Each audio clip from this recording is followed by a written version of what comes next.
হে কৃষ্ণ তোজো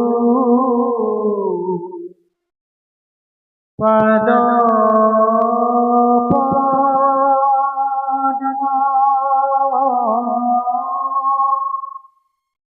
পঞ্জর ভিতরে মোর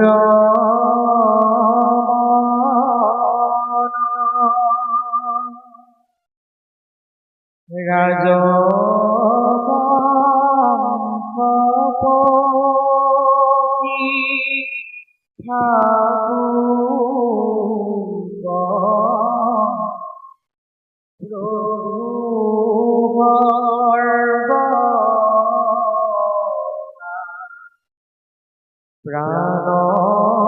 প্রয়াণর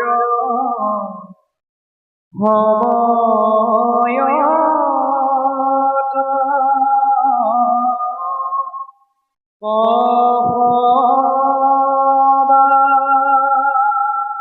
কপ্রীত আদি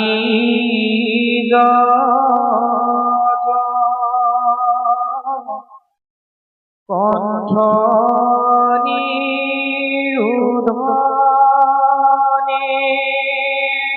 তোমার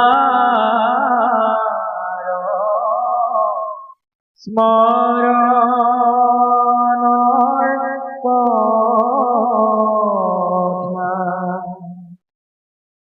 কণ্ঠ নিরুদ্ধনে তোমার স্মরণর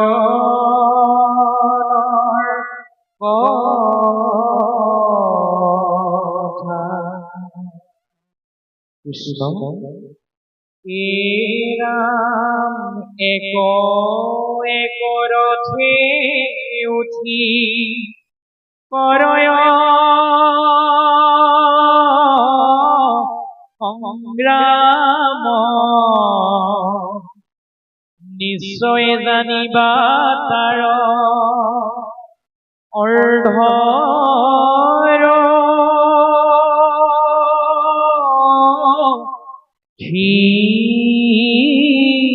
নাম এ ৰাম হাজাৰ ৰথ এক ৰথে কৰে ৰণ মহাৰথী বুলিয়া কবয়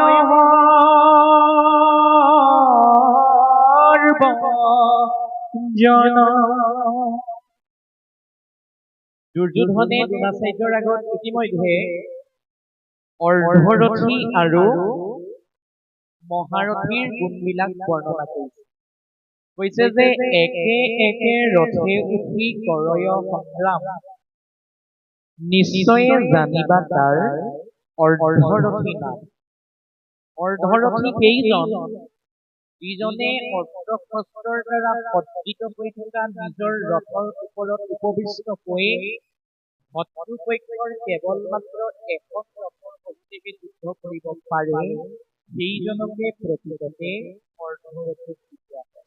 কৌৰৱ পক্ষতো বিভিন্ন ধৰণৰ অৰ্ধৰথী আছিল আৰু পাণ্ডৱ পক্ষতো বহু অৰ্ধৰথী আছিল। পাণ্ডৱ পক্ষৰ অৰ্ধৰথী এজন হৈছে ভীষ্ম। তেওঁ নিজৰ ৰথৰ ওপৰত উপবিষ্ট হৈ শত্ৰুপক্ষৰ কেৱল মাত্ৰ এখন ৰথৰ সৈতে যুদ্ধ কৰিব পাৰিছিল, যাৰ ফলত তেওঁ অৰ্ধৰথীৰ শাৰীত উপনীত হৈছিল। অৰ্ধৰথীৰ গুণবিলাকৰ বিষয়ে কোৱাৰ পাছতেই দুৰ্যোধনে এইবাৰ কৈছে মহাৰথীৰ গুণবিলাকৰ বিষয়ে। মহাৰথী কাক বোলে? হাজাৰ ৰথক এক ৰথে কৰে ৰণ মহাৰথী বুলিয়া কহয় সৰ্বজন। এখন ৰথত উঠি শত্ৰুপক্ষৰ হাজাৰ হাজাৰ ৰথৰ সৈতে যিজনে যুদ্ধ কৰিব পাৰিব, সেইজনকে প্ৰকৃতাৰ্থত মহাৰথী বুলি কোৱা হয়। পাণ্ডৱ পক্ষৰ এজন মহাৰথী আছিল ধৃষ্টদ্যুম্ন। ধৃষ্টদ্যুম্ন আছিল পাণ্ডৱ পক্ষৰ এজন মহাৰথী। অৰ্ধৰথী আৰু মহাৰথীৰ গুণবিলাকৰ বিষয়ে কোৱাৰ পাছতো এইবাৰ ধৃতৰাষ্ট্ৰৰ পুত্ৰ দুৰ্যোধনে কৈছে অতিৰথীৰ গুণবিলাকৰ বিষয়ে। অতিৰথীজন কেনেকুৱা হ'ব লাগিব? অসংখ্যাত ৰথ লেখা জোখা নাহি যাৰ, একেৰথে যুঁজি উঠে অতিৰথী নাম তাৰ। সেইজনহে অতিৰথী যিজনে নিজৰ ৰথৰ ওপৰত উপবিষ্ট হৈ শত্ৰুপক্ষৰ ৰণলৈ ৰখি থকা লাখ লাখ অগণন ৰথৰ সহিতে যুদ্ধ কৰিব পাৰে, সেইজনকহে প্ৰকৃতাৰ্থত অতিৰথী বুলি কোৱা হয়।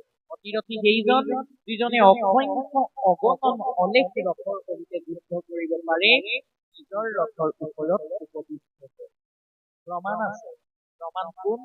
কৌৰৱ পক্ষতো বিভিন্ন অতিৰথী আছিল। এজন হৈছে পিতামহ যি অতিৰথী আছিল, নিজৰ ৰথত উঠি শত্ৰুপক্ষৰ অলেখ ৰথৰ সৈতে যুদ্ধ কৰিব পাৰিছিল। আৰু পাণ্ডৱ পক্ষৰ এজন অতিৰথী আছিল যদুপতি কৃষ্ণৰ পৰম মিত্ৰ অৰ্জুন। অৰ্জুন আছিল অৰ্থাৎ ধনঞ্জয় আছিল পাণ্ডৱ পক্ষৰ এজন অতিৰথী। অৰ্ধৰথী, মহাৰথী, অতিৰথীৰ গুণবিলাকৰ বিষয়ে কোৱাৰ পাছতে এইবাৰ সুন্দৰকৈ ধৃষ্টদ্যুম্ন অৰ্থাৎ কুৰুক্ষেত্ৰ মহাৰণৰ ভূমিত উপস্থিত হৈ দুৰ্যোধনে তেওঁৰ গুৰু দ্ৰোণৰ আগত পুনশ্চবাৰ নিজৰ সৈন্যসকলৰ বিষয়ে অৰ্থাৎ কৌৰৱ সৈন্যসকলৰ বিষয়ে অৱগত কৰিছে। কি বুলি অৱগত কৰিছে? এ ৰাম আমাৰ দেখিও মহা মুখ্য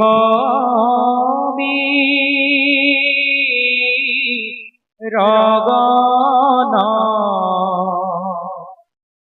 কৃপকৃত বৰ্মা অশ্ব হামাদু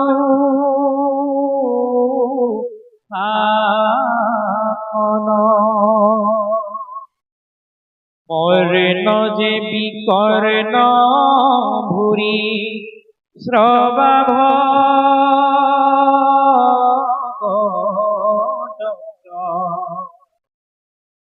চালব শৈল কম্বুজে বীৰ জয়দ্ৰথ বৃষকেতু বৃষকেন ভীষ্ম ৰুদুৰ্ণ কুকৰ্মাক আদি কৰি সংসপ্ত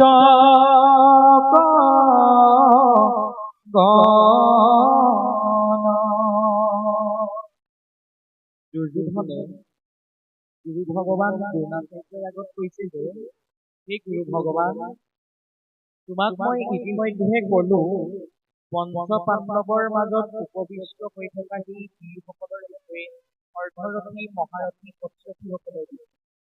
এইবাৰ তুমি যদি এবাৰ ভালদৰে কৌৰৱ পক্ষৰ সৈন্যসকলৰ ওপৰত দৃষ্টি নিক্ষেপ কৰা, তেতিয়া তোমাৰ দৃষ্টিগোচৰ হব যে আমাৰ দেখিও মহা মুখ্য বীৰ গণ কৃপকৃত বৰ্মা অশ্বত্থামা দুঃখা। যদিও বা পাণ্ডৱ পক্ষৰ ওচৰত মহা মহা বীৰ আছে, পাণ্ডৱৰ তুলনাত কিন্তু কৌৰৱৰ ওচৰতো বীৰ নথকা নহয়।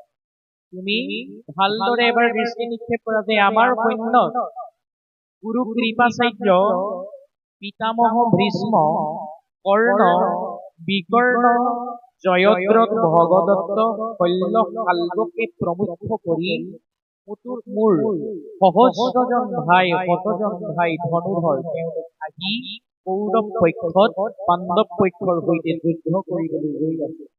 সেই গুৰু ভগৱান, যেতিয়ালৈকে এই কৌৰৱ পক্ষত পিতামহ ভীষ্ম থাকিব, তেতিয়ালৈকে কিন্তু এই কৌৰৱ পক্ষৰ সৈন্যৰ ওপৰত কোনেও একো ক্ষতি কৰিব নোৱাৰে বুলি কৈছে। পদচন্দ্ৰত কৈছে যে গয়পদ শত ধনু ধৰ প্ৰিয় মধ্য বিটিপুত্ৰ চেদিপতি কাম বীৰ দত্ত মুক আদি কৰি হত ভাই ধনুৰ্ধৰ সংগ্ৰামে মৰিবু যদি আছে পুৰন্দৰ। দুৰ্যোধনে দ্ৰোণাচাৰ্যক কৈছে যে গুৰু ভগৱান মোকে আদি কৰি মোৰ 100জন ভাতৃ ধনুৰ্ধৰ, তেনে ক্ষেত্ৰত আমি সমস্তজনে কৌৰৱৰ হৈ পাণ্ডৱ পক্ষৰ যুদ্ধ দিম আৰু সংগ্ৰামত যদিও আমাৰ শৰীৰৰ পৰা প্ৰাণ গুচি যায় তথাপিতো কিন্তু কেতিয়াও আত্মসমৰ্পণ কৰি নিদিও এই পাণ্ডৱ পক্ষৰ ওচৰত। এই কুৰুক্ষেত্ৰ মহাৰণখন প্ৰতিষ্ঠাৰ্থত কি কাৰণে হৈছিল? ৰাজ্য সুখৰ কাৰণে, ৰাজ্যৰ বাবে, পিনাকী মায়াৰ বাবে এই কুৰুক্ষেত্ৰ মহাৰণখন ইতিমধ্যে হৈ গৈছিল। গতিকে আমি সমস্তয়ো এই পিনাকী মায়ামোহৰ পৰা আমাৰ মনটোক, আমাৰ শৰীৰটোক দূৰ কৰি ৰাখিব লাগিব। যদিহে আমাৰ মনটো, আমাৰ শৰীৰটো আমি পিনাকী সম্পত্তিৰ লোভত সংশ্লিষ্ট কৰি থওঁ, তেনেহলে আমি সমস্তজনে কেতিয়াও এই সংসাৰ সাগৰখন পাৰ হৈ যাব নোৱাৰো। আমি যত মানে বস্তু দেখি আছো চকুৰে, সকলোবিলাক মায়াৰ বস্তু। এইবিলাক সকলো অবস্তু। কৈছে যে অবস্তুক দেখাৱয় বস্তুক আৱৰি সেহিকে মুহুৰ মায়া জানা নিষ্ঠ কৰি। যদুপতি ঈশ্বৰ কৃষ্ণৰ প্ৰধান কৰ্মটোৱে হৈছে অবস্তুক বস্তু হিচাপে দেখুওৱা। গতিকে আমি দেখা বস্তুবোৰ অবস্তু, এইবিলাক স্থায়ী বস্তু হবই নোৱাৰে।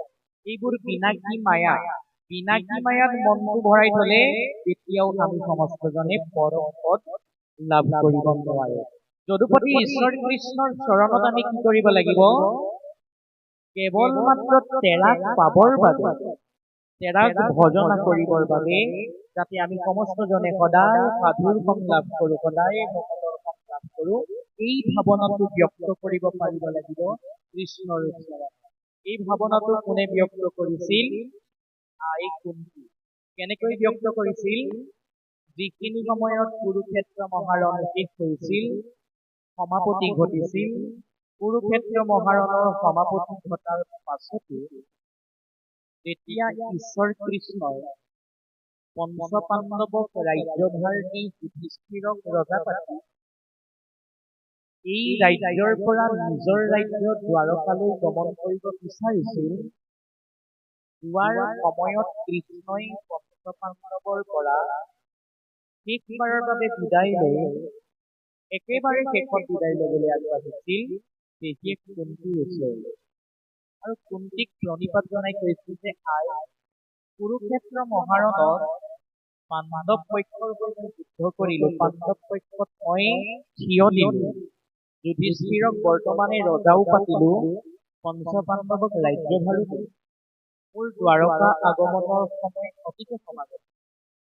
যোৱাৰ আগতে কিবা এটা সম্প্ৰতি তোমাক মই দিব বিচাৰিছো, কিবা এটা বস্তু দিব বিচাৰিছো, যিটো বস্তুকে লাগে তুমি মোক নিসংকোচে খুজিব পাৰা।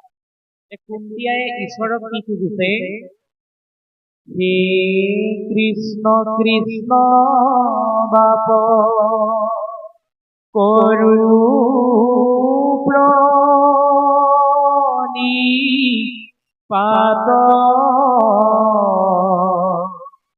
পৰম ঈশ্বৰ তুমি জানিলো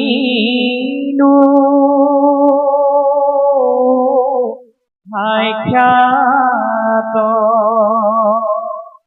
যে হে কৃষ্ণ কৃষ্ণ বাপ কৰু প্ৰণিপাত পৰম ঈশ্বৰ তুমি জানিলো সাক্ষাৎ। যে যদুপতি তুমিয়ে যে পূৰ্ণ ব্ৰহ্ম, তুমিয়ে যে সৃষ্টিৰ আদ্য, সৃষ্টিৰ মধ্য আৰু সৃষ্টিৰ অন্তত থকা, সেই কথা মই উপলব্ধি কৰিব পাৰিছো। কিয় উপলব্ধি কৰিব পাৰিছো? নানা বিপদত পুত্ৰ অমেয়া সাৰাখি তত কেহি সুখ যেন ঢাকি ৰাখে পাখি। ততক চৰায়ে যেনেকৈ নিজৰ দেউকাৰ আঁৰত নিজৰ পোৱালিটোক ৰক্ষিত কৰিবৰ বাবে দেউকাখনেৰে তেওঁক সংৰক্ষিত কৰি ৰাখে, ঠিক সেইদৰে পঞ্চ পাণ্ডৱকো যদুপতি তুমি ততস্তৰাই দেউকাদাৰক পোৱালি ৰক্ষা কৰাৰ দৰে প্ৰত্যেকটো সময়তে ৰক্ষা কৰি থাকিলা। দ্বাৰকালৈ যাম কৈছা তুমি যোৱা, কিবা এটা যদি দিম বুলি কৈছা, মোক পিনাকী মায়া মোক একো নালাগে, কেৱল এটা বস্তু লাগে। সেই বস্তুটো কুন্তীয়াই কি খুজিছে? সেহি আপদ আমাৰ অভিমত, তোমাক দেখিবে পাওঁ যিটো আপদ। যে প্ৰভু, তুমি মোক ধন সম্পত্তি টকা পইচা ঐশ্বৰ্য বিভূতি একোৱে দিব নালাগে। যদি দিব বিচাৰিছা, এই সংসাৰখনত এই জগতখনত যত মানে দুখ আছে, যত মানে যন্ত্ৰণা আছে, এইবিলাক মোক দিয়া, যাতে দুখ যন্ত্ৰণা এইবিলাক ভোগ কৰিলে তোমালৈ প্ৰথম মনত পৰে। সেয়েহে কুন্তীয়াই কৈছে, মোক সুখ নালাগে, মোক দুখ লাগে, দুখতহে তোমালৈ মনত পৰে।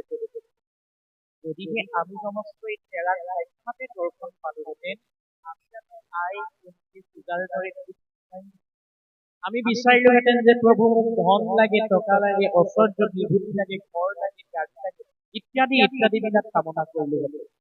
কুন্তীয়াই কামনা হৈছে নিষ্কাম চিত্তেৰে একান্ত চিত্তেৰে তেৰাৰ চৰণত ভজনা কৰা আইৰ পূজা কৰা।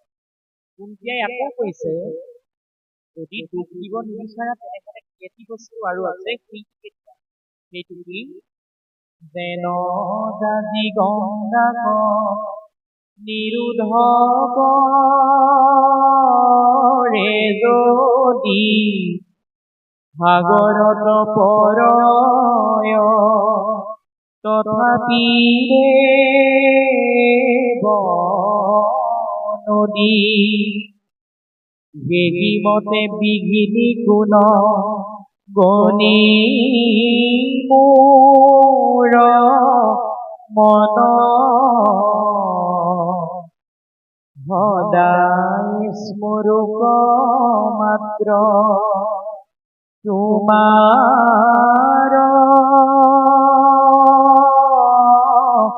চৰণ। যদুপতি, দুখ যদি দিব নিবিচাৰা এইটো বস্তু দিয়া যে গংগা নদীখন সাগৰৰ অভিমুখে যাত্ৰা কৰোঁতে বাটত বহু জাজিয়ে বাধা দিলেও জাজিৰ বাধা পাই গংগা যেনেকৈ উভতি নবৈ সাগৰত পৰেগৈ, ঠিক সেইদৰে তদ্ৰূপ ময়ো পঞ্চ পাণ্ডৱক লগত লৈ সংসাৰ যাত্ৰা কৰোঁতে বিভিন্ন বিপদ বিঘিনি আহিলেও সৰ্বপ্ৰথম যাতে তোমালৈ মনত পৰে, সেই সম্পত্তিহে তুমি মোক দিয়া বুলি যদুপতি ঈশ্বৰ কৃষ্ণৰ চৰণত আহ্বান জনাইছে কুন্তীয়াই। অতি সুন্দৰকৈ নিষ্কাম ভক্তি কৰিছে। পিনাকী মায়া মোক নিবিচাৰিবা, লাগে দুখ, যাতে দুখত ঈশ্বৰ কৃষ্ণলৈ মনত পৰে।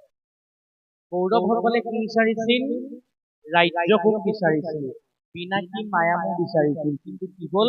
শেষত তেওঁলোকে মৃত্যুবৰণ কৰিলে। আজিও সেই কুৰুক্ষেত্ৰৰ বাবে যিসকলে যুদ্ধ কৰিছিল, সেই কুৰুক্ষেত্ৰ মহাভূমি এতিয়াও পৰি আছে। গতিকে পিনাকী মায়ামোহত আপোনালোকে মনটো আবদ্ধ কৰি নথব। পৰৱৰ্তী পদচন্দত কৈছে, ধৃতৰাষ্ট্ৰৰ পুত্ৰ দুৰ্যোধনে গুৰু ভগৱান দ্ৰোণাচাৰ্যৰ আগত কি বুলি কৈছে? অপৰ্যাপ্ত সেনা দেখি বাৰম্বাৰ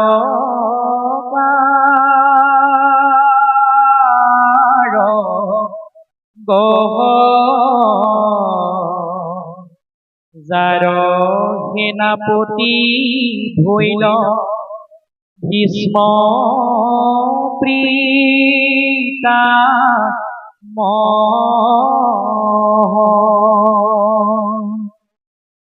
একাদশ ঔষধি সেনা ভয়ংকৰ হাত ঔষধি সেনা পাণ্ডৱ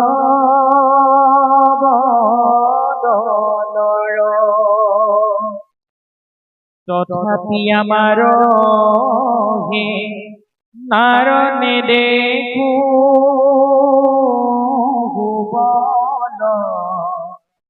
পাণ্ডৱৰ সেনা হেন দেখি লানল হেন জানি ভীষ্মক ৰাখিও পৰস্পৰ পৃষ্ঠভাগে আনে যেন নকৰ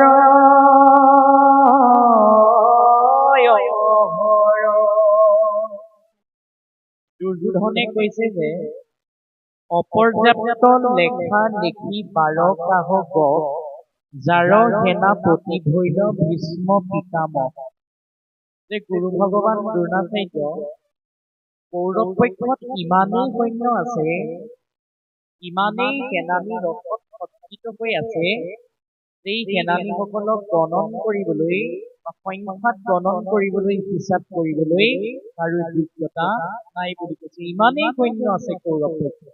কৌৰৱ পক্ষত আছিল একাদশ কৌশহিনী আৰু পাণ্ডৱ পক্ষত আছিল কেৱল মাত্ৰ 7 কৌশহিনী। কৌৰৱ পক্ষৰ তুলনাত পাণ্ডৱ পক্ষত 4 কৌশহিনী সৈন্য কম আছে। যদিও বা পাণ্ডৱসকল কৌৰৱৰ তুলনাত সৈন্য বলত কম আছিল, তথাপিতো কিন্তু দুৰ্যোধনে ভয় কৰিছে। কিয় ভয় কৰিছে? দুৰ্যোধনে দেখিছে যে কৌৰৱসকলৰ যদিও একাদশ কৌশহিনী আছে, তথাপি আমাৰ সেনাৰ নেদেখো বল পাণ্ডৱ সেনা হেন দেখি চালা যে গুৰু ভগৱান দ্ৰোণাচাৰ্য যদিও বা আমাৰ অগণন সৈন্য আছে, অগণন মন্ত্ৰী আছে, অগণন বীৰ আছে, তথাপিতো কিন্তু পাণ্ডৱসকলৰ সৈন্য বলত এয়া অতি তাকৰীয়া হৈ আছে। পাণ্ডৱসকলৰ ওচৰত সৈন্য কম থাকিব পাৰে, কিন্তু তেওঁলোকৰ মনটো বহুত সজ্জিত হৈ আছে, দৃঢ় হৈ আছে, যুদ্ধ কৰিমেই বুলি আহিছে কুৰুক্ষেত্ৰ মহাৰণত।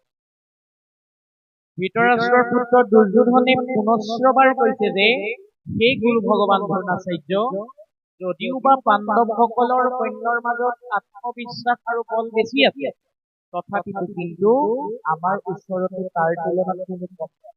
আমাৰ ওচৰত আছে ইচ্ছামৃত্যুৰ বৰপ্ৰাপ্ত স্বয়ং পিতামহ ভীষ্ম যেতিয়ালৈকে কৌৰৱ পক্ষত সেনাপতিৰ আসনত থাকিব, তেতিয়ালৈকে কৈছে যে যাবে ভীষ্ম থাকন্তে আমাৰ কাকো ভয়, সবাৰে জীৱন ভীষ্ম জানিবা নিশ্চয়। পিতামহ ভীষ্ম যেতিয়ালৈকে সেনাপতি হৈ থাকিব, তেতিয়ালৈকে কৌৰৱসকলে তাক ভয় কৰাৰ কোনো প্ৰয়োজন নাই। পিতামহ থকালৈকে কৌৰৱসকলক কোনেও একো হানি কৰিব নোৱাৰে। এইদৰে কৈছে গুৰু ভগৱান দ্ৰোণাচাৰ্যক দুৰ্যোধনে। এই বুলি কোৱাৰ মাত্ৰকে যুদ্ধৰ বাবে কি কৰিছে? ঢাক ঢোল মৃদংগ যে তুৰি কৰতাল, পৱন আনক ভেদি লগ ৰহাল,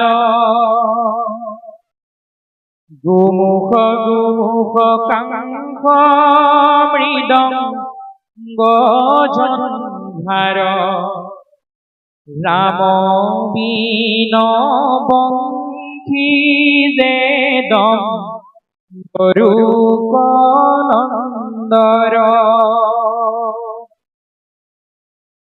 দুন্দুভি ভৱদে মহি কৰে তল বল, ভুলাই ঢাকিলা দিশ গগন মণ্ডল,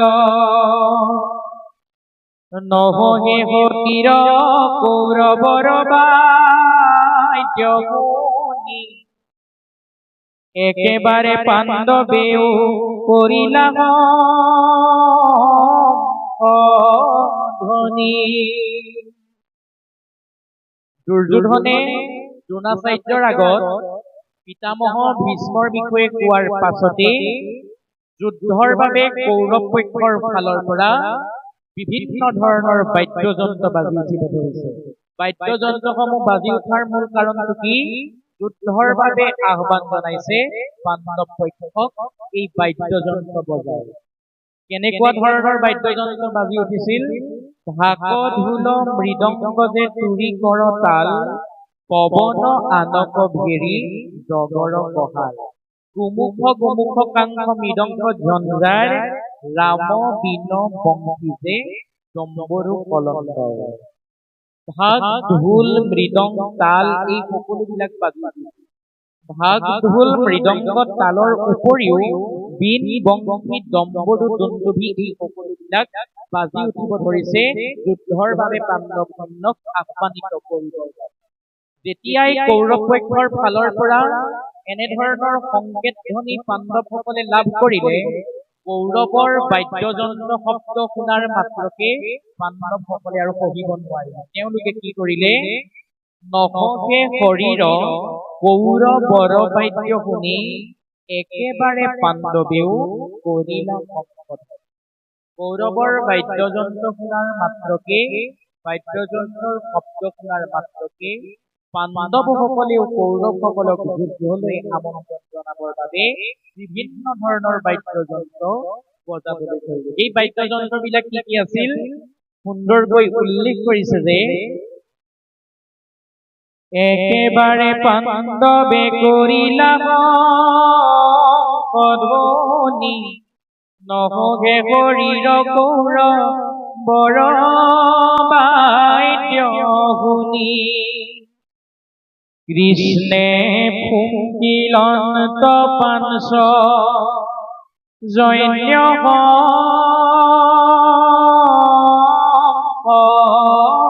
বৰ, পুন্দ্ৰক শংখক ফুংকি লন্ত বৃকুদৰ।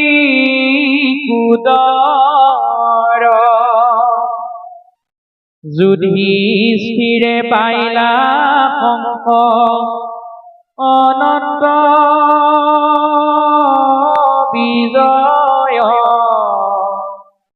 দেৱদত্ত শংখক ফুংকিলা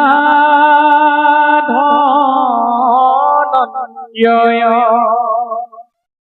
নকুলে বজাইলা শংখ যাৰ নাম মুনি, পুষ্পক শংখক দেৱে কৈলা ধ্বনি। আনু অসংখ্যাত বাদ্য বাইলন্ত পৃষ্ঠৰ, বাদ্য শুনি হৃদি কম্প হৈলা কৌৰৱৰ। পূৰ্বতে কৌৰৱসকলে যুদ্ধলৈ আমন্ত্ৰণ কৰিবলৈ বিভিন্ন ধৰণৰ বাদ্যযন্ত্ৰ বজাইছিল। কৌৰৱৰ বাদ্যযন্ত্ৰ শুনাৰ মাত্ৰকে পাণ্ডৱসকলেও বজাবলৈ ধৰিলে। কি বজাবলৈ ধৰিলে? কৃষ্ণে ফুংকিলন্ত পাঞ্চ জন্য শংখ বৰ। কৌৰৱক আহ্বানিত কৰিবলৈ যদুপতি ঈশ্বৰে সৰ্বপ্ৰথম বজাবলৈ ধৰিলে তেৰাৰ পৰম মিত্ৰ তেৰাৰ শংখ পাঞ্চজন্য। যেতিয়া যদুপতি ঈশ্বৰ কৃষ্ণই পাঞ্চজন্য শংখ বজালে, তেওঁ বজোৱাৰ মাত্ৰকে তাৰ পাছতে নকুল সহদেৱ ভীম অৰ্জুন যুধিষ্ঠিৰ এওঁলোকেও নিজৰ ওচৰত থকা নিজৰ শংখবিলাকত শংখনাদ কৰিবলৈ আৰম্ভ কৰিলে। তেওঁলোকৰ শংখবিলাকৰ নাম অতি সুন্দৰকৈ পদচন্দ্ৰত দিয়া হৈছে। সেই শংখবিলাক কি আছিল? পৌণ্ড্ৰক শংখক ফুংকি লন্ত বৃকুদৰ, যুধিষ্ঠিৰে বাইলা শংখ অনন্ত বিজয়। কৃষ্ণই পাঞ্চজন্য শংখৰে শংখনাদ কৰাৰ পাছত যুধিষ্ঠিৰে নিজৰ শংখ অনন্ত বিজয়ৰ দ্বাৰা শংখনাদ কৰিবলৈ ধৰিলে। যুধিষ্ঠিৰে অনন্ত বিজয় শংখৰ দ্বাৰা শংখনাদ কৰাৰ মাত্ৰকে বৃকুদৰে অৰ্থাৎ ভীমে নিজৰ শংখ পৌণ্ড্ৰক নামৰ শংখটিৰ সহায়ত শংখনাদ কৰিবলৈ ধৰিলে। ভীম বৃকুদৰ যদুপতি ঈশ্বৰ কৃষ্ণ এওঁলোকে শংখনাদ কৰাৰ পাছতে নকুল সহদেৱ আৰু প্ৰভু ভগৱন্তৰ পৰম মিত্ৰ ধনঞ্জয় অৰ্থাৎ অৰ্জুনেও শংখনাদ কৰিবলৈ ধৰিলে। তেওঁলোকৰ শংখ কেইভাগৰ নাম কি আছিল? দেবদত্ত শংখক ফুংকিলা ধনঞ্জয় নকুলে বজাইলা শংখ যাৰ নাম মণি পুষ্পক শংখক সহদেৱে কৈলা ধ্বনি। ধনঞ্জয় অৰ্থাৎ অৰ্জুনৰ শংখভাগৰ নাম আছিল দেবদত্ত। অৰ্জুনে দেবদত্ত শংখৰ সহায়ত কৌৰৱক যুদ্ধলৈ আহ্বান কৰিবলৈ শংখনাদ কৰিছে। তাৰ পাছত কৈছে নকুলে বজাইলা শংখ যাৰ নাম মণি। নকুলে যি ভাগ শংখৰ সহায়ত শংখনাদ কৰিছিল সেই শংখভাগৰ নামাকৰণ কৰা হৈছিল মণি। আৰু নকুলৰ পাছতে সহদেৱে কি কৰিলে পুষ্পক শংখক সহদেৱেও নিজৰ শংখৰ সহিতে শংখনাদ কৰিবলৈ ধৰিলে কৌৰৱক যুদ্ধলৈ আমন্ত্ৰণ জনাবলৈ।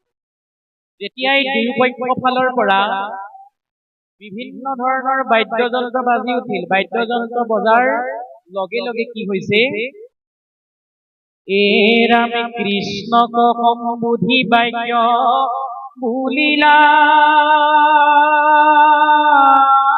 অৰ্জুনে আগ বঢ়ায়ো কৰথ দেখো হে নাগন বেহুৰ মধ্যত কোন আছে কোন ভাগে তাৰ অনুক্ৰমে যুদ্ধ কৰিবা লাগে। এইদৰে দুয়োপক্ষৰ পৰা বাদ্যযন্ত্ৰ বজাৰ পাছতে যদুপতি ঈশ্বৰ কৃষ্ণ যিজন আছিল পাণ্ডৱ পক্ষৰ অৰ্জুনৰ ৰথৰ সাৰথি, অৰ্জুনে তেৰাৰ ৰথৰ সাৰথি যদুপতি ঈশ্বৰ কৃষ্ণক সম্বোধন কৰি কৈছে যে হে যদুপতি মোৰ ৰথখন অলপমান শত্ৰুপক্ষৰ সৈন্যৰ মাজলৈ লৈ গ'লা। অৰ্থাৎ উভয় পক্ষ কৌৰৱ আৰু পাণ্ডৱ দুয়োপক্ষৰ সৈন্যৰ মাজত ৰথখন ৰাখিবলৈ যদুপতি ঈশ্বৰ কৃষ্ণক আহ্বান জনাইছে আৰু কৈছে যে বেহুৰ মধ্যত কোন আছে কোন ভাগে তাৰ অনুক্ৰমে যুদ্ধ কৰিব লাগে। যদুপতিক এইবাবে ৰথখন দুয়োপক্ষৰ সৈন্যৰ মাজত ৰাখিবলৈ কৈছে যাতে অৰ্জুনে চাব পাৰে যুদ্ধ কৰিবলৈ কৌৰৱ পক্ষত কোন কেনেদৰে সজ্জিত হৈ আছে, কোন কোন আহিছে যুদ্ধৰ স্পৃহা পূৰণ কৰিবলৈ, আৰু সেইবিলাক চাইহে তাৰ অনুক্ৰমেহে যুদ্ধ কৰিব পাৰিব ধনঞ্জয়। সেই হেতুকে যদুপতিকে আহ্বান জনাইছে যে প্ৰভু মোৰ ৰথখন উভয় পক্ষৰ সৈন্যৰ মাজত ৰাখিব দিলে। যেতিয়া ঈশ্বৰ কৃষ্ণক অৰ্জুনে এনেদৰে ক'লে কৃষ্ণই কি কৰিছে কৃষ্ণে বুজিলন্ত অৰ্জুনৰ অভিমত উভয় সেনাৰ মধ্যে ৰাখিলন্ত ৰথ ধনু ধৰি পাৰ্থে টানি কৰিলা টংকাৰ দুই হৰে গুৰু গজে কৈলা নমস্কাৰ। কৃষ্ণক অৰ্জুনে ৰথ আগলৈ নিবলৈ কোৱাৰ লগে লগে অৰ্জুনৰ মনৰ ভাৱটোক অন্তৰ্যামী যদুপতি কৃষ্ণই উপলব্ধি কৰিব পাৰি কৌৰৱ আৰু পাণ্ডৱ এই দুয়োপক্ষৰ সৈন্যৰ মাজতে হেৰাৰ কপিধ্বজ নামৰ ৰথখনক ৰখালে। অৰ্জুনে কি কৰিছে ধনু ধৰি পাৰ্থে টানি কৰিলা টংকাৰ দুই হৰে যে কৈলা গুৰুক নমস্কাৰ। নিজৰ কপিধ্বজ ৰথৰ পৰাই শত্ৰুপক্ষৰ হৈ যুদ্ধ কৰিবলৈ অহা অৰ্জুনৰ গুৰু দ্ৰোণাচাৰ্যৰ চৰণত দুডাল হৰেৰে প্ৰণিপাত জনাইছে। অৰ্থাৎ আশীষ বিচাৰিছে যদুপতি ঈশ্বৰ কৃষ্ণই। এই অধ্যায়টোৰ জৰিয়তে অৰ্জুনক কেইবিধমান বস্তু প্ৰদান কৰিছিল। অৰ্থাৎ এই অধ্যায়টোৰ মূল কথাই হৈছে আত্মজ্ঞান, আত্ম উপলব্ধি, ব্ৰহ্মজ্ঞান, ব্ৰহ্ম বিশ্বাস আৰু ভক্তি। এই অধ্যায়টোৰ মূল কথা এইকেইটাই। জ্ঞান কৰ্ম আৰু সন্ন্যাস যোগৰ জৰিয়তে যদুপতি কৃষ্ণই অৰ্জুনক সম্বোধন কৰি কৈছে যে কৃষ্ণে বোলে ধনঞ্জয়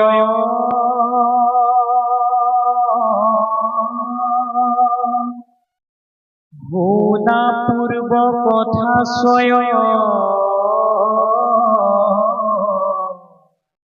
পূৰ্বতে কহিলো আদিত্যত আদিত্য শুনিয়া মত এই যুগ সাংখ্য তত্ত্ব বিবৰিয়া কহিলা পুত্ৰ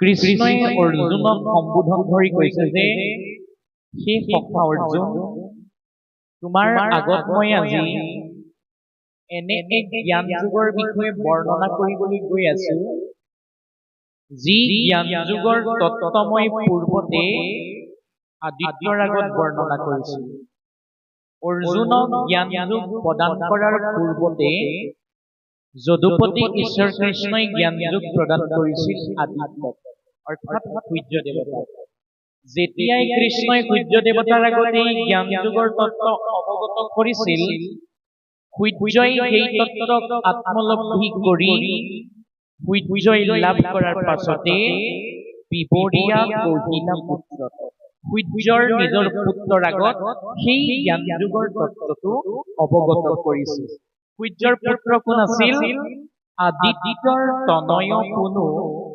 নামে শ্ৰদ্ধা দেৱ মনু শুদ্ধমতী মহন্ত উদাৰ আদিত্যৰ পুত্ৰৰ নাম আছিল স্বৰ্ধদেৱ মনু যি আছিল এই বিশ্ব ব্ৰহ্মাণ্ডৰ প্ৰথমজন মনুষ্য তেওঁৰ আগত সূৰ্যদেৱে ঈশ্বৰৰ পৰা লাভ কৰা জ্ঞান তত্ত্ব দ্বিতীয়তে বৰ্ণনা কৰিছিল যেতিয়াই পিতৃ আদিত্যৰ পৰা স্বৰ্ধদেৱ মনুৱে সেই জ্ঞান যুগৰ তত্ত্ব লাভ কৰিলে তেওঁ কোৱাৰ পাছত তেওঁ বৰ্ণনা কৰিলে নিজৰ পুত্ৰৰ আগত স্বৰ্ধদেৱ মনুৰ পুত্ৰ কোন আছিল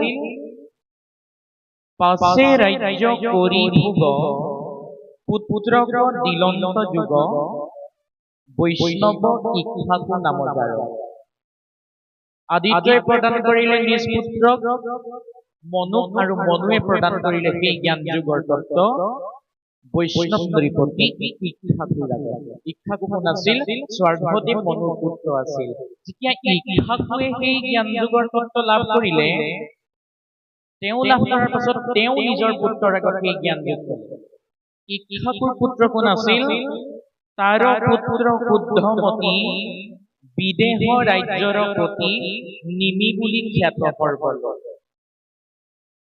ইক্ষ্বাকুৰ পুত্ৰৰ নাম আছিল নিমি যি আছিল বিদেহ ৰাজ্যৰ অধিপতি অৰ্থাৎ নৃপতি বিদেহ ৰাজ্যৰ নৃপতি সেইবাবে তেওঁ নিমি বুলি জগততে প্ৰখ্যাত আছিল ইক্ষ্বাকুৱে জ্ঞান যুগৰ তত্ত্ব নিজে পাই তেওঁৰ পুত্ৰ নিমিৰ আগত অৱগত কৰিলে যেতিয়া নিমিয়ে এই তত্ত্ব লাভ কৰিলে তেতিয়া নিমিয়ে প্ৰদান কৰিলে তেওঁ নিজৰ পুত্ৰক নিমিৰ পুত্ৰ কোন আছিল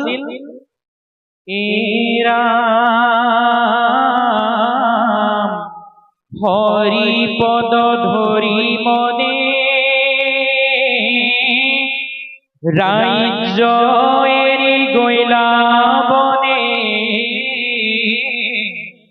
তেহে ৰাজ্য দিলন্ত পুত্ৰ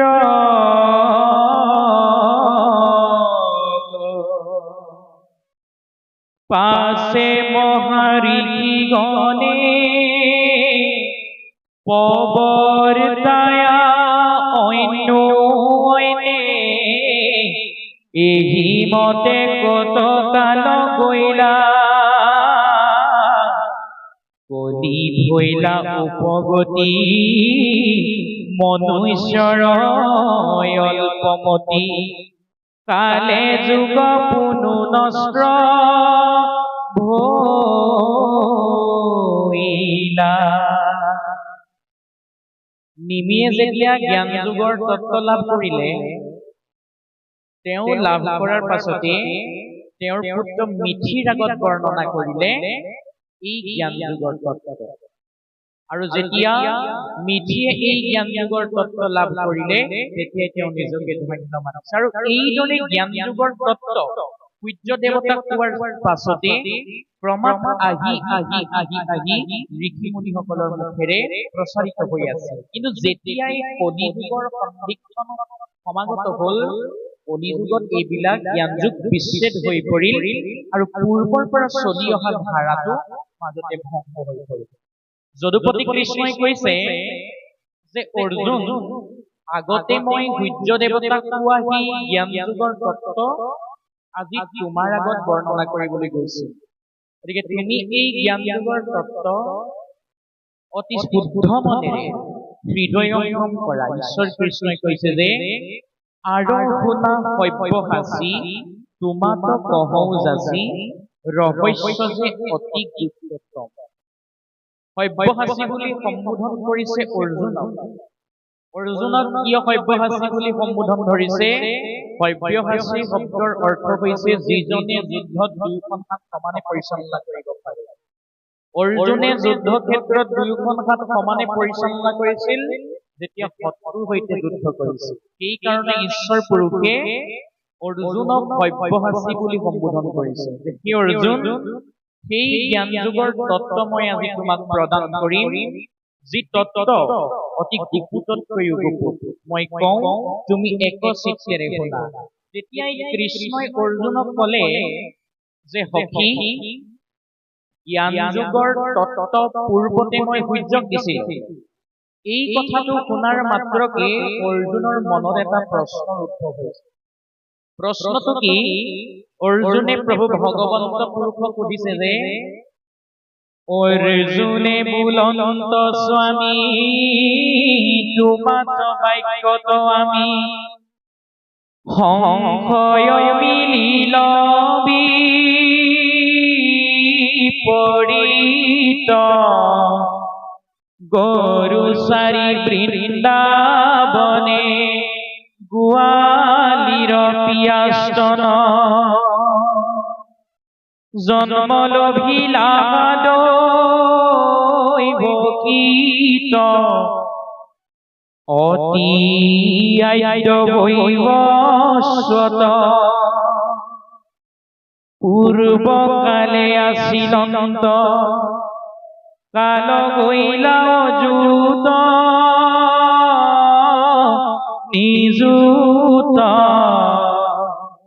তাহাৰ কথাৰ তত্ত্ব জানিলা কেন মত ইটো কথা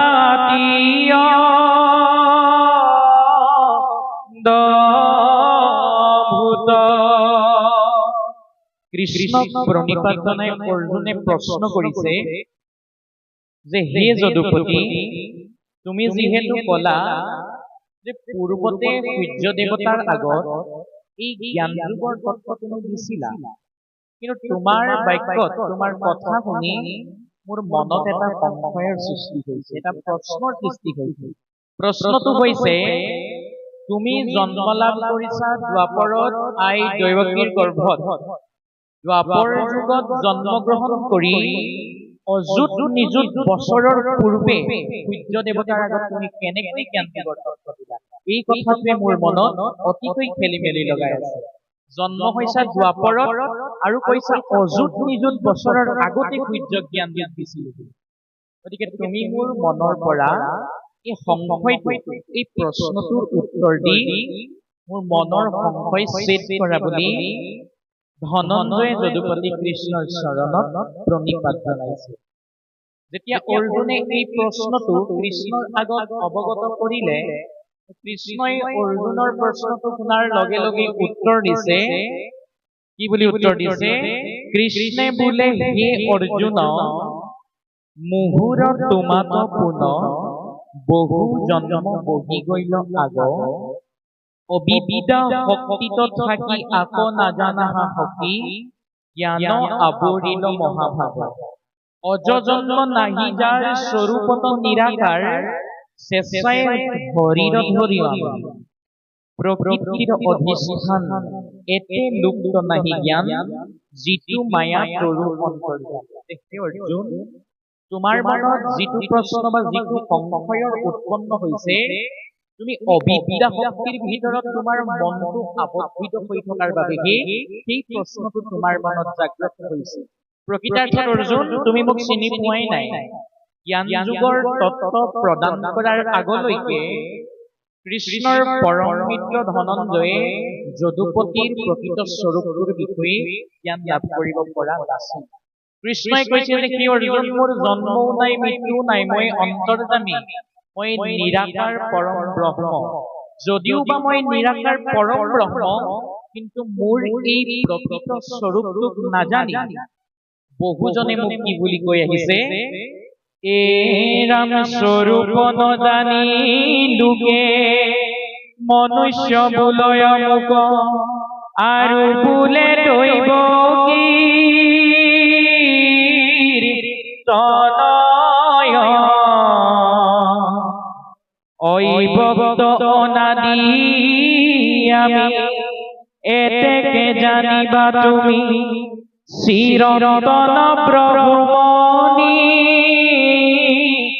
ৰাকাৰ।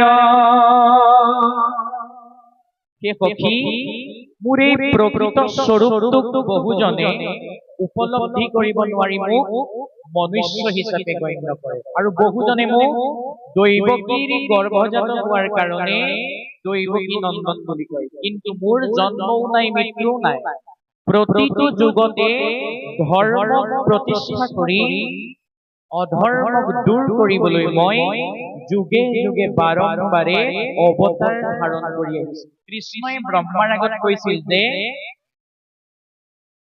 মূৰ কুল ক্ৰিয়া কৈত আছে সৃষ্টিকৰ মৎস্য কুৰ্ম শুকৰ আদি ধৰু কলেবৰ।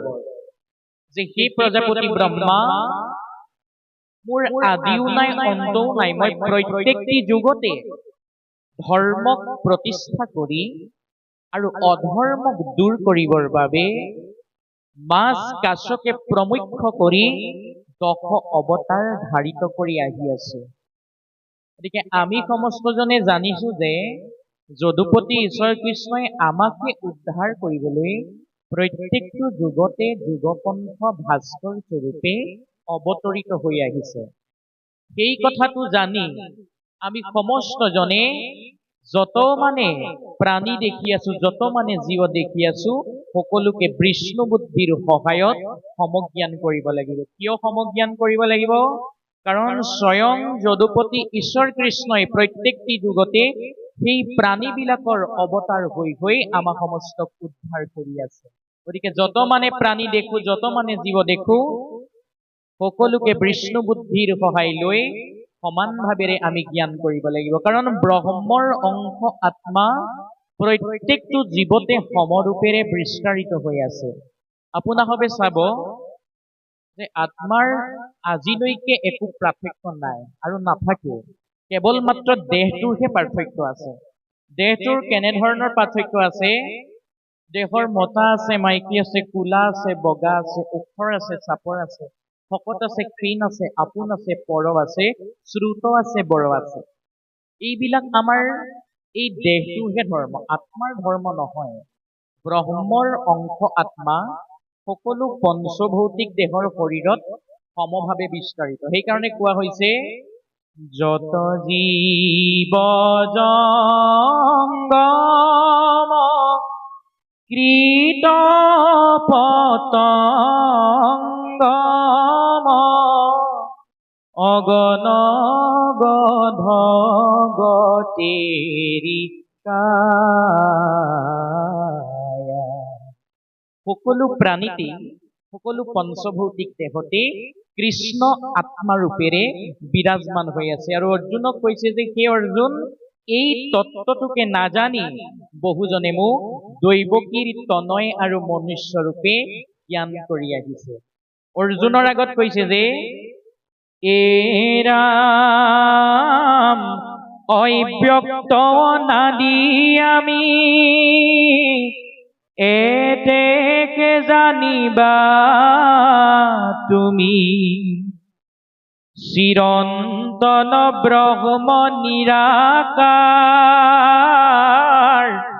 মায়াক আশ্ৰয় কৰি মৎস্য কুৰ্ম ৰূপ ধৰি যুগে যুগে অবতাৰ।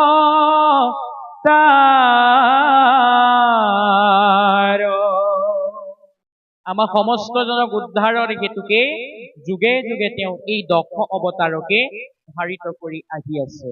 গতিকে আমি সমস্ত জনে সেইজনা যদুপতি কৃষ্ণৰ চৰণতে আমাৰ এই মনটো একচিত্তেৰে সমৰ্পিত কৰি দিব লাগিব। কৃষ্ণক পাবলৈ হলে আমি সমস্তজন আজিৰ দৰে সাধুৰ সংগলৈ, আজিৰ দৰে ভকতৰ সংগলৈ আহিবই লাগিব। কলিযুগত মনুষ্য হিচাপে জন্মগ্ৰহণ কৰিছো। ঈশ্বৰে মনুষ্য হিচাপে জন্ম দিছে তেৰাক পাবৰ বাবে ভক্তি কৰিবলৈ।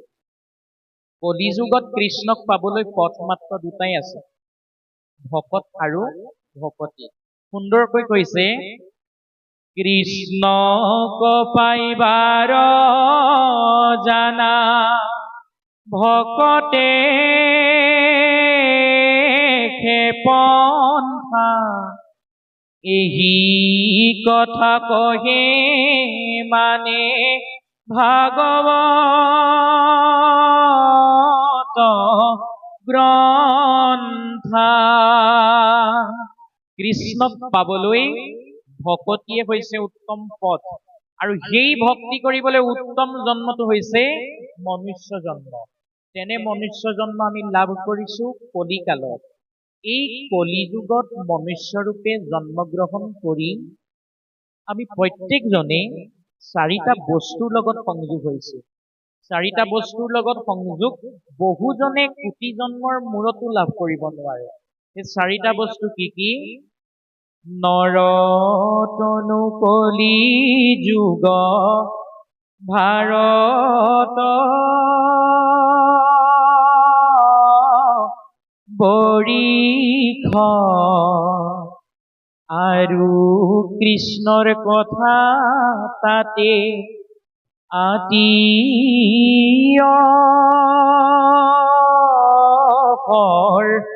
দিখ। কলিত জন্মগ্ৰহণ কৰি কি চাৰিটা বস্তুৰ লগত সংযোগ হৈছো? নৰতনু, কলিযুগ, ভাৰত বৰিষ আৰু কৃষ্ণ কথা। এই সংযোগ কোটিটা জন্মৰ মূৰত লাভ নহয়। সেইকাৰণে কৈছে ইষব সংযোগ কোটি জন্মে নিমিলয়, হেন জানি ঘুষিউক কৃষ্ণৰ বিজয়। এই চাৰি বস্তুৰ লগত সংযোগ 84 লাখ বাৰ জন্মগ্ৰহণ কৰিলেও নাপাওঁ। তেনে ক্ষেত্ৰত আমাৰ সংযোগ হৈছে সেই জানিয়েই যদুপতি ঈশ্বৰ কৃষ্ণৰ গুণ নামৰ জয় ঘোষণা কৰিবলৈ মহাভাগৱত শাস্ত্ৰই, গীতা শাস্ত্ৰই আমাৰ সমস্ত জনকে বাৰম্বাৰ উপদেশ প্ৰদান কৰিছে। অৰ্জুনক যেতিয়াই কৃষ্ণই নিজৰ পৰিচয় দিছে যে মই পৰম ব্ৰহ্ম, মই সৃষ্টিৰ আদ্যত, সৃষ্টিৰ মধ্যত আৰু সৃষ্টিৰ অন্তত থাকো, এইদৰে যেতিয়াই কৃষ্ণই অৰ্জুনৰ আগত অৱগত কৰিলে, যদুপতিৰ বাক্য শুনাৰ মাত্ৰকে অৰ্জুনে তেওঁক প্ৰণিপাত জনাই এবাৰ কবলৈ ধৰিছে যে, এ পাৰ্থে বোলে যদুৰাই তোমাত বিষম নাই, শত্ৰু মিত্ৰ দুইটো সমভাৱ, সাধুক কৰা সাত্ৰাণ, দুৰ্জনৰ হৰা প্ৰাণ, কেনে কৰা বিষম স্বভাৱ। কৃষ্ণক প্ৰণিপাত জনাই অৰ্জুনে কৈছে, হে যদুপতি, তোমাৰ সমান বিষম আৰু কোনো নাই। বিষম শব্দৰ অৰ্থটি যদিহে আমি অভিধানত চাওঁ তেতিয়া দেখা পাম বিষম মানে হৈছে অসমান। ঈশ্বৰ কৃষ্ণ অসমান। শত্ৰুক যেনেদৰে জ্ঞান কৰে, মিত্ৰক যেনেকৈ জ্ঞান কৰে, তেওঁ শত্ৰুকো ঠিক সেইদৰেই জ্ঞান কৰে। যদুপতি ঈশ্বৰ কৃষ্ণ শত্ৰু আৰু মিত্ৰ দুয়োকে সমান ভাৱেৰে পৰিচালিত কৰি থাকে বুলি কৈছে। কৈছে সাধুক কৰা সাত্ৰাণ, দুৰ্জনৰ হৰা প্ৰাণ, কেন কৰা বিষম স্বভাৱ। অৰ্জুনে ঈশ্বৰ কৃষ্ণক এই দুলৰী চন্দৰ জৰিয়তে কৈছে যে সেই যদুপতি তুমি যেতিয়া দুৰ্জনজনৰ বা অধৰ্মীজনৰ প্ৰাণ নাশ কৰা, সেই অধৰ্মীজনে যদি কেনেবাকৈ তোমাৰ হাতত মৃত্যুবৰণ কৰে, সেইজনে কিন্তু ক'তো স্থান নাপায়। ক'ত স্থান পাব? তুমি থকা স্থানত বৈকুণ্ঠতে স্থান পাব। তোমাৰ হাতত যদি কেনেবাকৈ মৃত্যু হয়, বধো হয়, বধ হোৱাজনৰ লাভহে হয়, লোকচান একো নহয়। ঈশ্বৰ কৃষ্ণ থকা ঠাইতে থাকিবলৈ পাব। হিৰণ্যকশিপুৰে বৈৰীভাৱে ঈশ্বৰ কৃষ্ণক বিচাৰিছিল, যাৰ ফলত নৰসিংহ অৱতাৰ গ্ৰহিত কৰি ঈশ্বৰ কৃষ্ণই তেৰাক নিৰ্মূল কৰিছিল। যদিও নিৰ্মূল কৰিলে বৈৰীভাৱে বিচৰাৰ স্বৰ্তেও তেওঁ ক'ত স্থান পালে? বৈকুণ্ঠত স্থান পালে। অজামিলে ঈশ্বৰ কৃষ্ণৰ গুণনাম এবাৰো জীৱনত লোৱাই নাছিল, নাস্তিক আছিল। কিন্তু যেতিয়া মৃত্যুৰ ক্ষণ ওচৰ চাপি আহিল, যেতিয়া যমৰ দূতে আহি তেওঁক নিবলৈ তেৰাৰ সন্মুখত সমবেত হলহি, যমদূতক দেখাৰ মাত্ৰকে ভয়তে তেওঁ প্ৰাণটোক বচাবলৈ নাৰায়ণক স্মৰণ কৰিছিল। কিন্তু সেইজনা ঈশ্বৰ কৃষ্ণ নাৰায়ণক স্মৰণ কৰা নাছিল। কাক স্মৰণ কৰিছিল? অজামিলৰ কনিষ্ঠ পুত্ৰ নাৰায়ণক স্মৰণ কৰিছিল বচাবলৈ। কিন্তু তেৰাৰ পুত্ৰৰ নামো নাৰায়ণ, আৰু এই বিশ্ব ব্ৰহ্মাণ্ডৰ গৰাকী যদুপতি ঈশ্বৰ কৃষ্ণৰো অন্য এটা নাম নাৰায়ণ, যাৰ ফলত নাৰায়ণ নামটো স্মৰণ কৰাৰ মাত্ৰকে অজামিলক যমদূতৰ হাতৰ পৰা প্ৰভু ভগৱন্ত পুৰুষৰ দূতে নি বৈকুণ্ঠত স্থান দিলেগে বুলি কৈছে। সেয়েহে কোৱা হৈছে, কলি যুগত ঈশ্বৰৰ নাম এবাৰ মাত্ৰ শ্ৰৱণ কৰিলে আমি সমস্তজনে পৰম গতি সাধিত কৰিব পাৰিম। পৰীক্ষিত নৃপতিয়ে, বৈষ্ণৱ ৰজা পৰীক্ষিতে এই কলিযুগৰ কথা মনতে ভাবিছিল। কি বুলি ভাবিছিল? এৰা কলিযুগে কৃষ্ণৰ কথা মনত সুমৰে, সেই স্থানে থাকি যিটো মুখ্য সুখ পাৱে। এই কলিযুগত একশ্ৰিত ৰূপেৰে কৃষ্ণৰ নাম এবাৰ মাত্ৰ শ্ৰৱণ কৰিলে আমি সমস্তজনে মুক্তি পাব পাৰিম। পঞ্চম সাগৰৰ পৰা আমাৰ এই দেহটোক উকলাই আনিব পাৰিম। এই পঞ্চসাগৰ বিলাক কি আছিল? প্ৰথমখন সাগৰ আছিল মায়াৰ সাগৰ। জন্মৰ পাছৰ পৰা মৃত্যুৰ আগমুহূৰ্তলৈকে এটা জীৱই এই মায়াৰ সাগৰখনতেই সাঁতুৰি থাকে, পাৰ বিচাৰি নাপায়। পাৰ পোৱাৰ উপায় মাত্ৰ এটাই আছে, কৃষ্ণৰ গুণনাম শ্ৰৱণ কৰা। দ্বিতীয়খনি সাগৰ হৈছে মোহৰ সাগৰ। সকলো প্ৰাণীৰে মোহ আছে, কিন্তু আমাৰ আইসকলৰ মোহটো অলপ বেছি, যাৰ ফলত মোহৰ সাগৰৰ পৰা তেওঁলোকে অতি সহজতে পৰিত্ৰাণ নাপায়।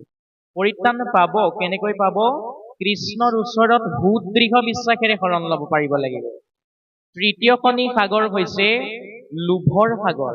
আজিৰ এই ব্যস্তৰ সন্ধিক্ষণত অৰ্থাৎ কলিযুগত যিমান জ্ঞানী গুণী সন্ত মহন্ত শাস্ত্ৰজ্ঞ অৰ্থজ্ঞ তত্ত্বজ্ঞ বেদজ্ঞ নহওক লাগিলে, কলিযুগত মনে মনে হলেও আপুনি নজনাকৈ অভক্ষ্য ভক্ষণ কৰেই বহুজনে। গতিকে এই লোভৰ সাগৰৰ পৰাও বহুতে পৰিত্ৰাণ নাপায়। পৰিত্ৰাণ পাব, কেনেকৈ পাব? কৃষ্ণৰ ওচৰত শৰণ ল'ব লাগিব। তাৰ বাহিৰে বিকল্প একো নাই।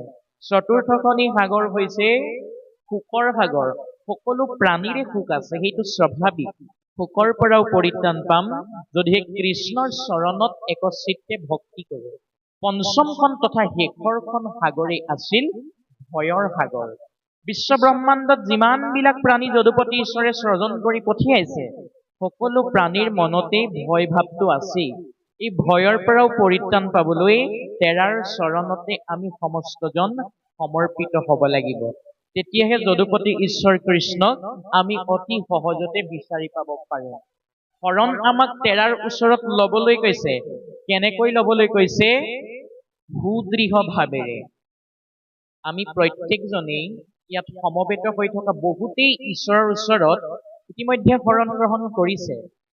কিন্তু কেনেকৈ শৰণ গ্ৰহণ কৰিছে? সুদৃঢ় বিশ্বাসেৰে আমি শৰণাপৃত হ'ব পাৰিছো নে নাই, সেই প্ৰশ্নটো প্ৰথমতে নিজকে সুধিব লাগিব। পুৱা সন্ধিয়া আমি শৰণৰ ঘোষা এজোকা গায়ে আহোঁ গুৰু গুহাত। কি বুলি গাওঁ? যাদৱ যদু নন্দন মাধৱ মধুসূদন তুমি নিত্য নিৰঞ্জন নাৰায়ণ তোমাক লৈলো শৰণ। আমি সমস্তজনে নাৰায়ণৰ চৰণত বা কৃষ্ণৰ চৰণত একচিত্তেৰে শৰণাপৃত হৈছো বুলি কৈছো। কিন্তু প্ৰকৃত অৰ্থত আমি শৰণাপৃত হ'ব পাৰিছো নে নাই সেইটো নিজকে সোধক। শৰণ কিয় লৈছে বহু সমাজত? সমাজখনত বাস কৰি থকা এঘৰ পৰিয়ালৰ আই এগৰাকীৰ বিয়া দিবৰ উপযুক্ত সময় সমাগত। শৰণ ভাগি কেনেবাকৈ নিদিয়ালে বিয়া খাবলৈ কোনো নাহে, সেই ভাবি বহুতে শৰণ দিয়ে।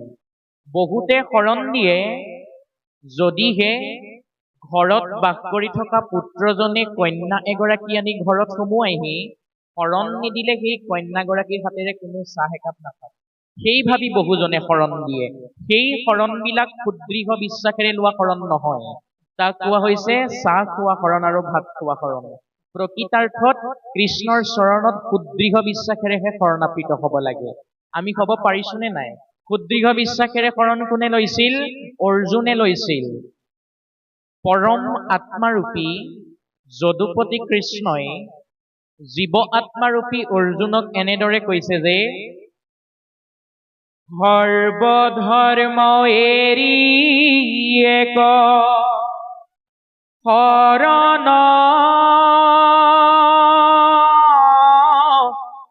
সাক্ষাৎ সুদৃঢ় বিশ্বাসে সখী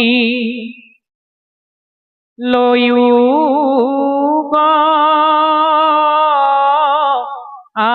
আমাত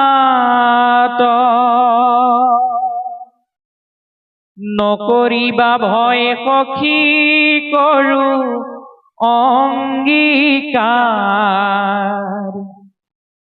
সমস্ত পাপতে মই কৰিবো উদ্ধাৰ। পৰমাত্মাৰূপী কৃষ্ণই অৰ্জুনক কৈছে যে হে সখী, যদি তুমি পৰম মিত্ৰ বিচাৰিছা মোক বিচৰা, পৰম যোদ্ধা যদি বিচাৰিছা মোকেই বিচৰা, আৰু সখী চৰণ যদি বিচাৰিছা তুমি কলৈ গতি কৰা? মোৰ চৰণলৈ গতি কৰা। যদিহে তুমি মোৰ চৰণত একচিত্ত ৰূপেৰে শৰণাপৃত হোৱা, তেনেহলে তুমি ভয় কৰাৰ কোনো প্ৰয়োজন নাই। কিয় প্ৰয়োজন নাই? তুমি যি কৰ্মই নকৰা যদিহে মোৰ চৰণত সমৰ্পিত কৰি কৰা, সেই কৰ্মৰ পৰা উৎপন্ন হোৱা বিঘিনি, সেই কৰ্মৰ পৰা উৎপন্ন হোৱা পাপ মই নাশ কৰি দিম। আপোনাৰ সমস্ত এটা কথা উপলব্ধি কৰিব লাগিব যে হৰিৰ নামে আমাৰ সমস্তজনৰ শৰীৰত থকা পাপবিলাক নাশ কৰি দিয়ে। কাৰণ হৰি নাম হুতাসন পাপ সুস্বান বন ক্ষণেকতে দহি কৰে চন। জুইয়ে যেনেকৈ শুকান বন পুৰি তৎক্ষণাৎ ছাৰখাৰ কৰি দিয়ে, ঠিক তেনেদৰে হৰিৰ গুণনামেও যদুপতি ঈশ্বৰ কৃষ্ণৰ গুণনামেও আমাৰ সমস্তজনৰ শৰীৰত থকা পাপবিলাক নাশ কৰি দিয়ে। কিন্তু নাশ কৰিব তেৰাৰ চৰণত আমি ভক্তি কৰিব জানিব লাগিব। ভক্তি কেনেকৈ কৰিম? গুৰুজনাই আমাৰ সমস্তজনক তেৰাক পাবলৈ 9টা ৰাস্তাৰ সন্ধান দিছে। সেই 9টা ৰাস্তা আপোনাৰ সমস্তজন জ্ঞাত। কি কি? শ্ৰৱণ, কীৰ্তন, স্মৰণ, অৰ্চন, বন্দন, পদসেৱন, দাস্য, সখিত্ব আৰু আত্মনিবেদন। যদিও বা এই 9টা পন্থ দিছে কৃষ্ণক ভক্তি কৰিবলৈ, এই 9টা পন্থৰ ভিতৰত প্ৰাধান্য দিছে মাত্ৰ 2টা পন্থক। সেই 2টা পন্থ কি? এ যদ্যপি ভকতি নব বিধমা ধবৰ শ্ৰৱণ কীৰ্তন তাত মহাশ্ৰেষ্ঠ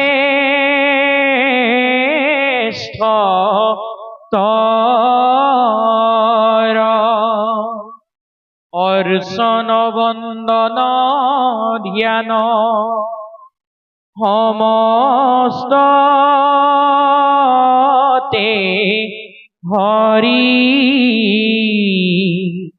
যশ কীৰ্তনতে তুষ্ট সুন্তম হৰি।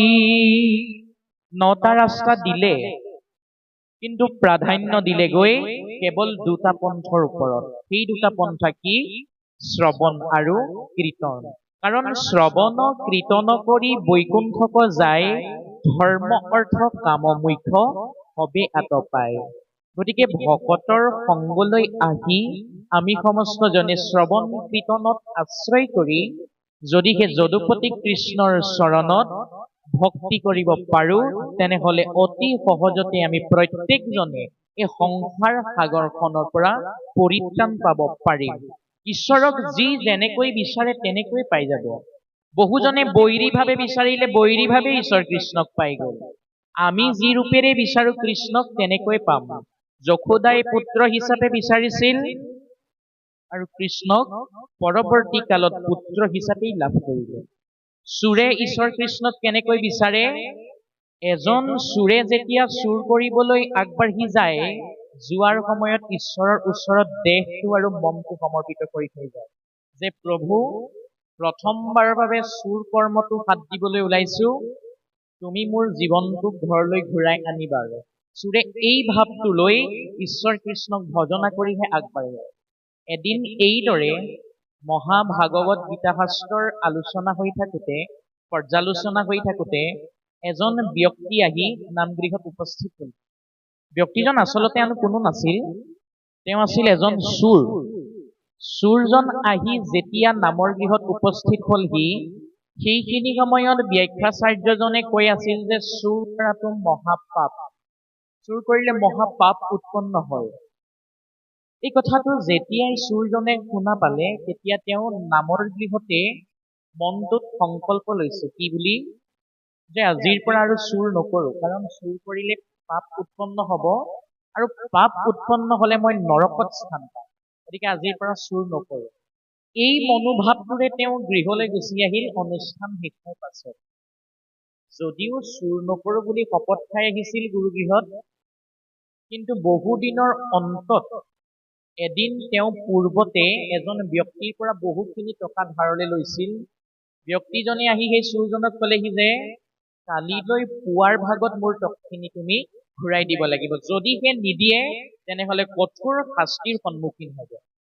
চোৰজন মহা চিন্তাত পৰিল, যদিহে কালিলৈ টকা নিদিওঁ তেনেহলে গাঁৱৰ ৰাইজে মোৰ অৱস্থা কি কৰিব তাক ঠিক নাই। ৰাতি যদুপতি ঈশ্বৰৰ চৰণত চোৰজনে এটা প্ৰাৰ্থনা জনাইছে যে প্ৰভু, যদিও বা নামৰ গৃহত শপত খাই আহিছিলো চুৰ নকৰো বুলি, কিন্তু শেষৰ বাৰৰ বাবে ওলাইছো, তুমি চাবা আৰু মোৰ প্ৰাণটোক যেনে তেনে আনি ঘৰ সোমোৱাবাহি। এইদৰে নিজৰ প্ৰাণটোক সমৰ্পিত কৰি চোৰজন ওলাই গৈছে নিজৰ গাঁৱৰ ফালে। ৰাতি ওলাই গৈছে, গৈ আছে চুৰ কৰাৰ উপযুক্ত বস্তুৱে বিচাৰি পোৱা নাই। হঠাৎ দেখিলে এঘৰ গৃহস্থৰ চোতালৰ কাষতে বহু কেইজোপা নাৰিকল গছত নাৰিকল লাগি আছে। চোৰজনে ভাবিলে নাৰিকল কেইটামান ছিঙি বেচিব পাৰিলে বহুতখিনি টকা পাম আৰু সেই টকাৰে ব্যক্তিজনক ধাৰ মাৰিব পাৰে। সেই মনোভাৱটো আগত লৈ চোৰজন নাৰিকল গছৰ ওপৰ পালেগৈ। গৈ তেওঁ 2টামান নাৰিকল ছিঙিছিলহে, নাৰিকলৰ গছত লাগি থকা সৰু সৰু শুকান নাৰিকল কিছুমান আহি গৃহস্থৰ টিংপাতত পৰিল আৰু শব্দ কৰিবলৈ ধৰিলে। গৃহস্থই যেতিয়াই শব্দটো শুনা পালে বাহিৰলৈ ওলাই আহিছে আৰু দেখিছে যে নাৰিকলজোপাৰ ওপৰত কোনোবা এজন উঠি আছে। আৰু গৃহস্থই হুলস্থুল কৰাৰ মাত্ৰকে গাঁৱৰ ৰাইজ আহি একত্ৰিত হল আৰু গাঁৱৰ ৰাইজে হুলস্থুল কৰিবলৈ ধৰিলে। চোৰজনে তললে চাই দেখিছে নাৰিকল গছজোপা বেৰি আছে ৰাইজে, যদিহে তললৈ যায় কেনেবাকৈ তেওঁ প্ৰাণটো আৰু নাথাকিব। চোৰজনে ঈশ্বৰক ভাবিছে যে প্ৰভু, শৰাই এখনো দিছিলো, মনটো সমৰ্পিত কৰিছিলো বচাবা বুলি। কিন্তু আজিচোন নবচাই তুমি মোক ফচাবলৈহে ধৰিলা। হে প্ৰভু, তুমি আজি মোৰ লগত কিয় এনে অন্যায় কৰিলা?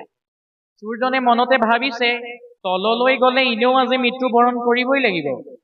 ভাগৱত ব্যাখ্যাত শুনিছিলো কৃষ্ণৰ নাম ললে বোলে পৰম গতি সাধিত হয়। মৰিলে ময়ো পৰম গতি সাধিত হম, গতিকে কৃষ্ণৰ নাম এষাৰকে লোৱা হওক।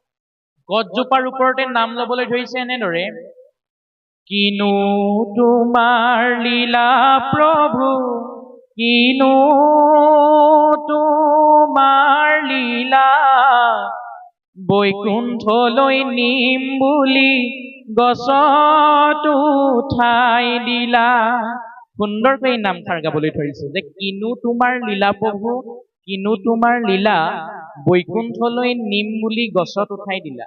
যেতিয়াই তলত থকা গাঁৱৰ ৰাইজে এই কথাটো কৰ্ণগোচৰ হল, পাতিছে যে ওপৰত উঠি থকা ব্যক্তিজনেচোন কিবা বৈকুণ্ঠলৈ যোৱাৰ কথা কৈ আছে। সকলোজনে তেওঁক নমাই আনিলে তললৈ। চোৰজনে তেতিয়া সাহস পাইছে মিছা কথা কবলৈ। তললৈ নমাই অনাৰ লগে লগে ৰাইজে সুধিছে, তুমি ইমান ৰাতি গছজোপাৰ ওপৰত কি কৰি আছিলা? চোৰজনে মিছা মাতিবলৈ সুবিধা পালেই যেতিয়া ৰাইজ গহীন হৈ দিলে, যে তেওঁ কৈছে, আচলতে মই শুই আছিলো, শুই থকাৰ সময়ত সপোনতে যদুপতি কৃষ্ণক দেখিলো আৰু তেওঁৰ লগত কথা পাতি আছিলো। কৃষ্ণই কলে, বলা বৈকুণ্ঠখন এবাৰ দৰ্শন কৰি আহিবা। আৰু তেওঁৰ লগতে ময়ো বৈকুণ্ঠ চাম বুলি তেওঁৰ লগত গুচি আহিলো। আহি কোনখিনি সময়ত নাৰিকল গছজোপাত উঠিলো মই গমেই নাপালো বুলি কৈছে। ৰাইজে গম পাইছে যে এওঁ আচলতে টোপনিতে গুচি আহিছে, চুৰ কৰো বুলি অহা নাছিল। এইটো মনোভাৱ লৈ ৰাইজসকলে তেওঁক এৰি দিলে। ইয়াত এটা কথা প্ৰমাণ হয়, ঈশ্বৰক যিকোনো মনোভাৱেৰে বিচাৰিলে, যেনেকৈ নহওক ঈশ্বৰক মনটো সমৰ্পিত কৰিলে তেওঁ আমাৰ প্ৰত্যেকজনকে প্ৰত্যেকটি মুহূৰ্ততে ৰক্ষণাবেক্ষণ দিবই। গাই গৰুক নিজৰ গাই গৰুৱে পোৱালি ৰক্ষণাবেক্ষণ দিয়াৰ দৰে কৃষ্ণৰ সুদৰ্শন চক্ৰই আমাক ৰক্ষা কৰি থাকিব প্ৰত্যেকটো সময়ত। সেইবাবে আমাৰ গুৰুজনাই কৈছিল যে, ধেনু যে নমতে বৎস কপালয়, তুমি হে হিমতে ভকত কপালাৰাম,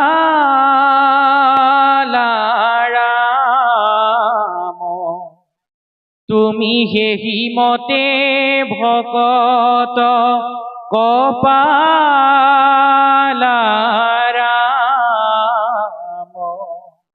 গতিকে কৃষ্ণত যদি শৰণ লওঁ একচিত্তেৰে, তেওঁ আমাক প্ৰত্যেকটি মুহূৰ্ততে ৰক্ষা কৰি থাকিব।